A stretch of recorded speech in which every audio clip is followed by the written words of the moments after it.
everybody. This is Brady Henderson from the First Baptist Church of Gaston, located in the Midlands of South Carolina, and you're listening to the 99th episode of the Menorah Podcast. The Menorah Podcast is a ministry of the First Baptist Church of Gaston that seeks to share the light, speak the light, and send the light of Jesus Christ all across the airwaves of the internet. And I'm here with Alan Ott, who's our co-host, and my wife, Hannah's also here, but we'll get to her in a second as we're going to continue our recent series that we've been doing.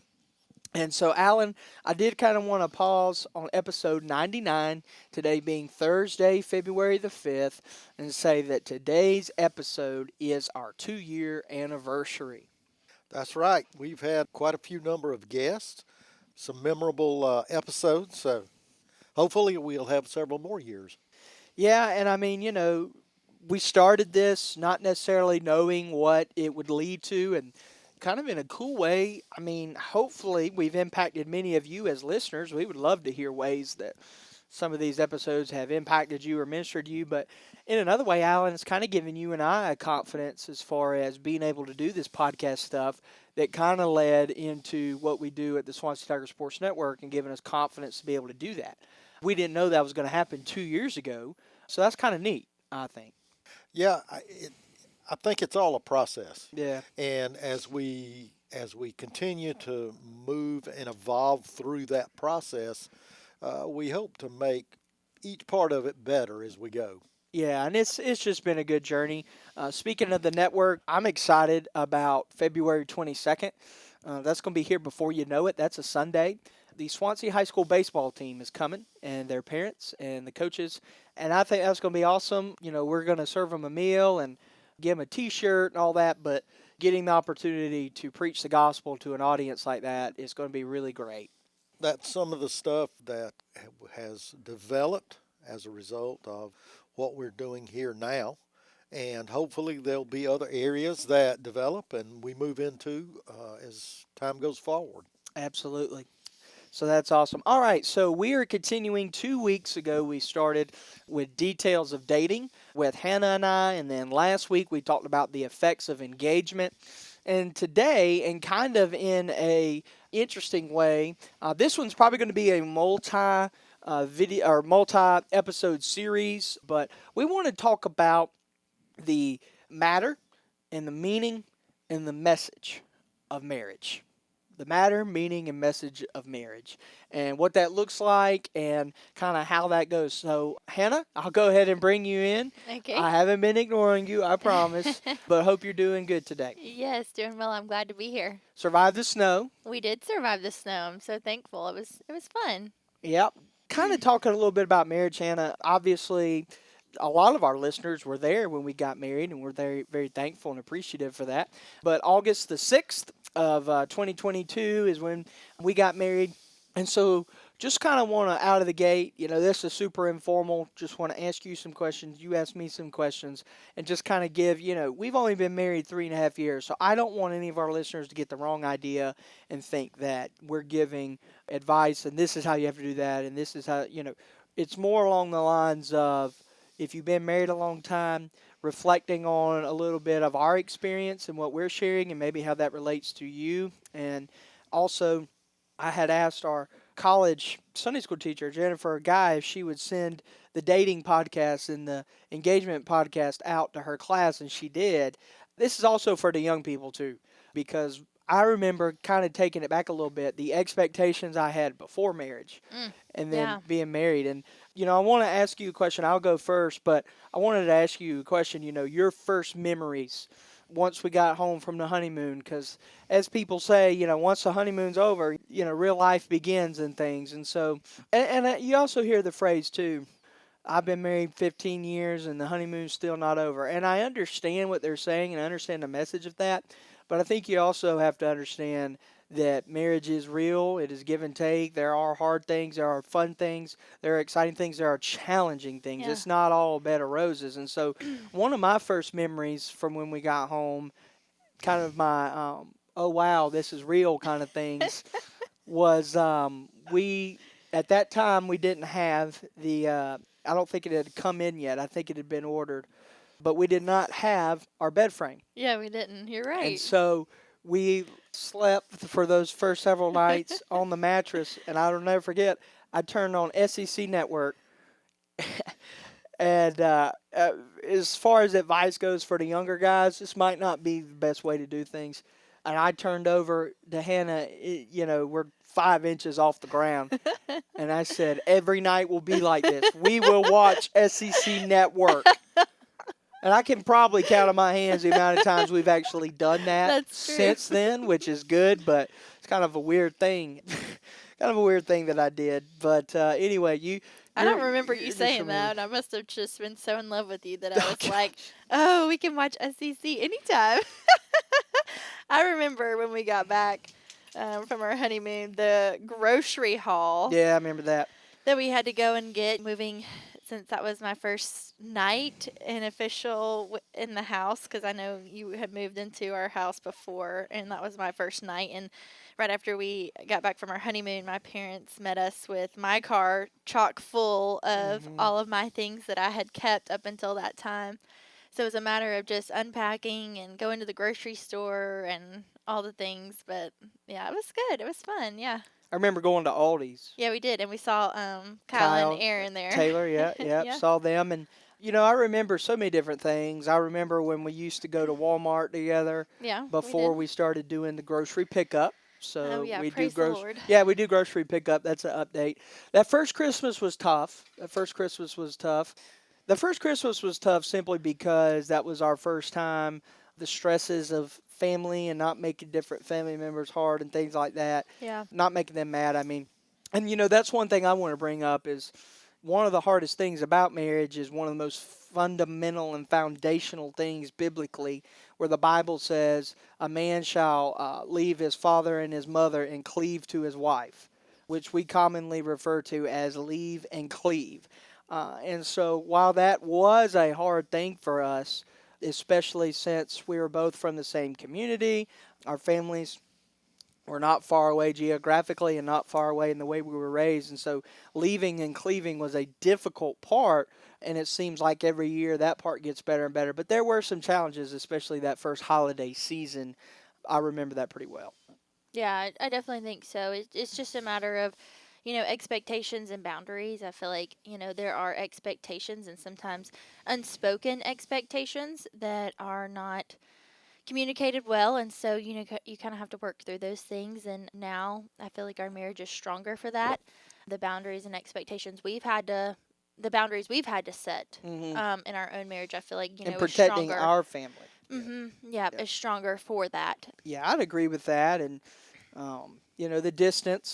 the distance can help and hinder. Yeah. You miss out on some events, but then you kind of focus on, each other as far as the marriage goes. Yeah. So let's talk a little bit about the first year.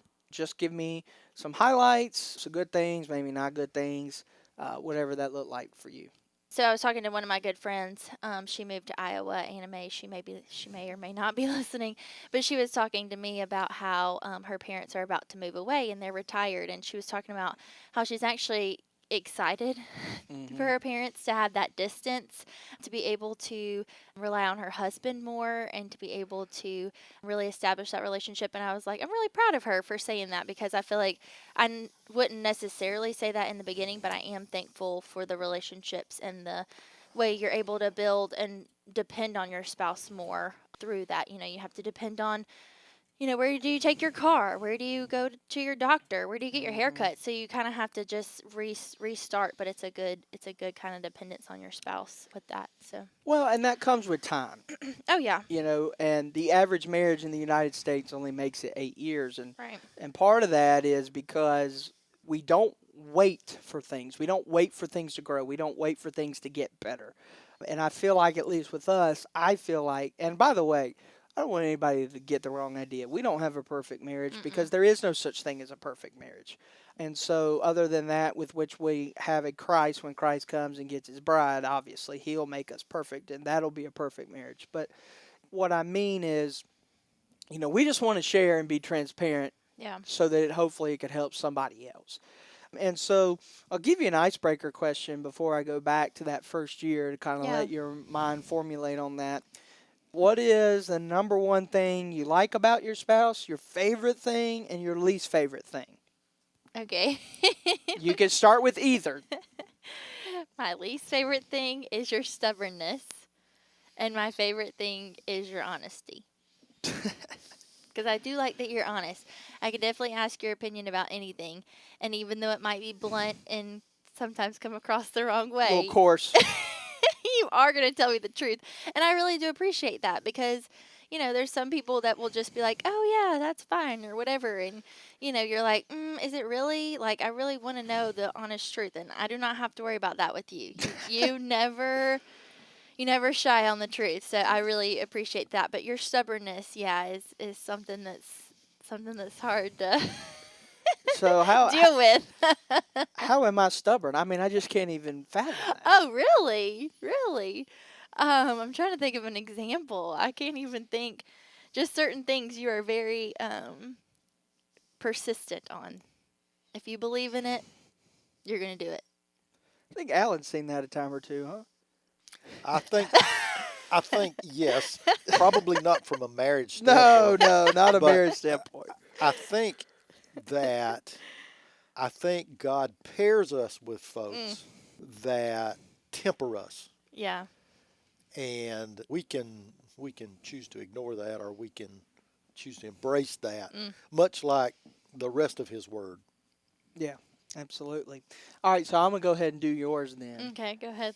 And my favorite thing about you, I was talking about this last night.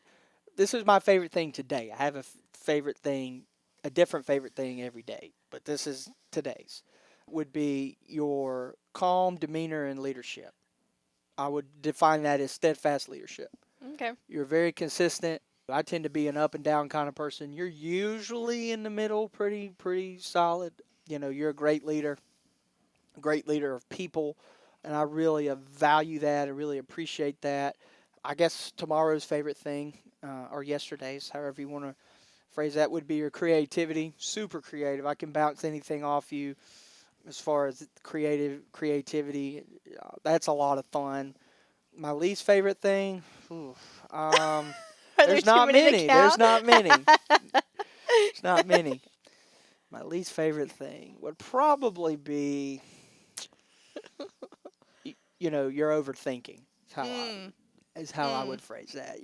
Yeah, you're right. You're right. I didn't want to use worry, but the two are synonymous. Yeah, but, they are. So yeah, that's probably what I would say to that. But any other initial thoughts on that first year where you were able to think about? Yeah, no, I was thinking about that was when, so we got, okay, let me back up. So we got married August 6th, and then we went on our honeymoon. And then the day we got back from our honeymoon was a Sunday, and I started student teaching that Monday, from what I can recall. And so I student taught, and then after I student taught, I started teaching that December. So in the teaching world at that point, and so that first year of marriage was definitely an adjustment, but I love during that year how supportive and loving you were through the many ups and downs of teaching and the many ups and downs of just the balance that I had to go through. Moving, we talked about that. So moving from the upstate to the Midlands, so adjusting there, adjusting to teaching, adjusting to marriage. So it was a lot of adjusting, and I feel like I really just appreciated your love and your support that first year through teaching, and then that second year, supporting me through actually not teaching. And so I felt really supported with you in all of the ways that kind of transpired that first year of just trying to navigate all of those different changes. Well, let's talk about that. So you taught for a full year, correct? Am I remembering correctly? A year and a half. A year and a half. Student taught and then for a Student full year. taught and then started in December, taught Yeah. through the end of May, and then from August to the May of next year. So a year and a half. So you did teach from August to May 1 year. Fully. Yeah. Not with the student teaching. Correct. Okay. So Did 2 that years. slip you? So 2 years. So 2 years technically. That's yeah. right. Okay. Yeah, I mean, let's kind of talk about that. So, talking about when you get married and you have your careers and stuff. So, one thing that, I want our listeners to kind of understand, and I understand that I'm kind of an anomaly and not really the norm, but I've known what I was supposed to do my whole life. I'm It's true. happy what I'm doing. I love what I'm doing. Super chill. But that not everybody's like that. Yeah. The majority of people are not like that. And so you go to college, you get a degree, and you realize that it's not really what you thought it would be. Right. And that is difficult. So a good thing to say to younger couples is like, the stress that can add on a marriage with a career change or career unhappiness or however you want to define that can be kind of tough as far as, on a marriage. That was tough. And Yeah. it was tough in the sense of seeing you stressed. Right. And so, the challenge that career struggles and career change can have and can make is really tough. And, thankfully by God's guidance and providence, we were able to get you a different job and get you into a totally different career path, that of social media engagement and communications. And, of course, for the South Carolina Baptist Convention, Lakes End Baptist Association. And we'll talk more about your role there in the next podcast next week. But just kind of talking about those hard times, you were so overworked and underpaid. You would leave. You had to get up crazy early, 5:30. You were really stressed, and that Hannah wasn't the best Hannah. Since you are a perfectionist, which I think is great, you're a perfectionist for the most part, not in every area. In that area, you wanted to do your best, which I admire did, about you, yeah. but it was slowly just kind of squeezing you. And so, that was tough because in a way, you correct me if I'm wrong, because this hasn't been verbalized in this way. In a way, you kind of had to swallow your pride and say, I just can't do it anymore, which getting you to that point, not saying that was my goal, but arriving to that point where you could realize that that had to be hard once you came to that realization. Yeah, it definitely was hard, especially, you spend 4 years, working towards a degree, and you really feel like this is where God is leading you, and, you love the kids. I mean, I wouldn't trade those 2 years for anything, and I definitely know that God called me to that season for a reason. But at the same time, it was definitely a swallow of my own pride and being like, I can't do this for the long haul, and knowing that I can't be the best spouse and, for our family, for our future family, I can't do what I need to do to support you and all of those things well if I don't, move to a different career. And so, after I realized that, I knew that that God was going to work it out. And he did. So.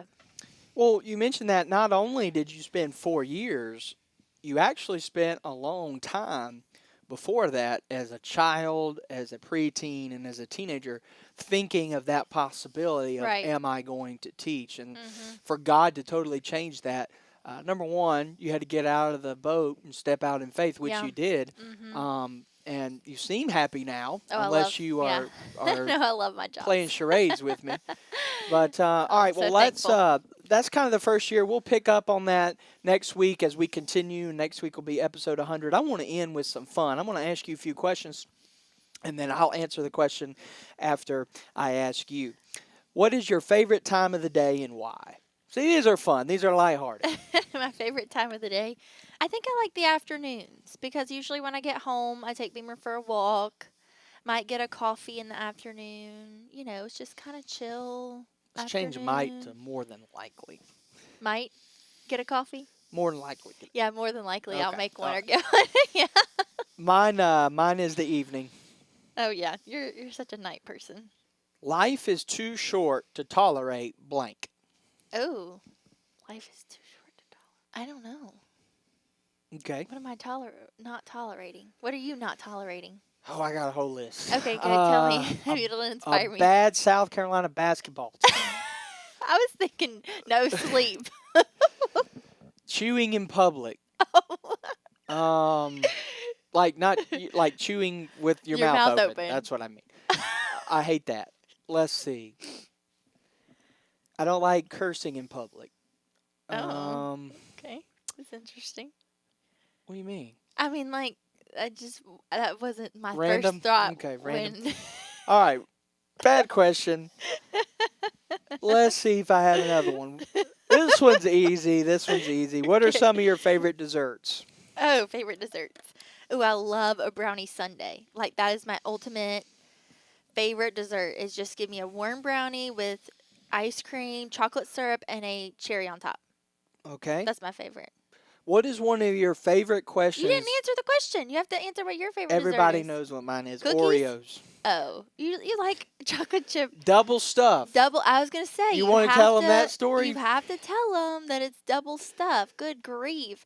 If he gets a package of non-double stuff Oreos, he will not eat them. Like if I accidentally grab Which the non-double just happened stuff. last week. So here's what you do. What do I? You take them apart, and you eat one cookie yourself and stick them back together. That's true. There you go. Microwave them for about 5 seconds a piece. They'll be fine. They're done. It's too much work. But anyways, yeah. So he won't eat them. I'm like, what? Oh, and for future reference, you can bring all the ones he don't Okay, eat perfect. to church. Alan, I'll and, eat yeah. 'em. Perfect. All right, here's one. What is one of your favorite questions to ask a stranger to start a conversation? A conversation starter with a stranger. I feel like I usually will ask like where they're from, Mhm. or what they do. Mhm. That's like the top two. I'm So thinking what I those try things. to do is I try to pinpoint something that they're wearing that I can connect with. Oh. So you How got are like you a, today? yeah. I mean, other than like the initial like Yeah. Mm-hmm. yeah. All right, one more, and then we'll save the Okay, rest for one next more. week. Okay? Okay. What are some of your most prized personal possessions? I feel like my top one is the ring that you got me and my wedding band Man, that's good. because it's very It sentimental. kind of got me. I wasn't. Top that. Yeah. That's not where my head was at. He's thinking, "Oh, my card collection! I love my card collection." Oh, I feel awful now. I feel terrible. Well, because the ring you got me when we were engaged, so that has special memory. And then the engagement ring is your grandmother's diamonds. We talked about that on one of the other podcasts. So. Okay, so this is a good point here for me to interject. The difference between guys and girls. You know, they're more feely, emotional. Guys are more concrete. Yeah. You know, and things like that. So. Yeah, I was thinking like I got this football signed, I got that card. I was like, my mind immediately went upstairs to my room. To your man Oh, cave. that's awful. So we're going to end with that, and make sure you tune in next week for the 100th episode of the Menorah Podcast, airing on February the 12th of 2026. Hannah, thanks for your time, and hopefully you'll come back next week. All right, it's glad to be here. All right, thanks guys for tuning in to the Menorah Podcast that seeks to share the light, speak the light, and send the light of Jesus Christ all across the airways of the internet. This has been episode 99 on A Matter of Marriage, and we will see you next week.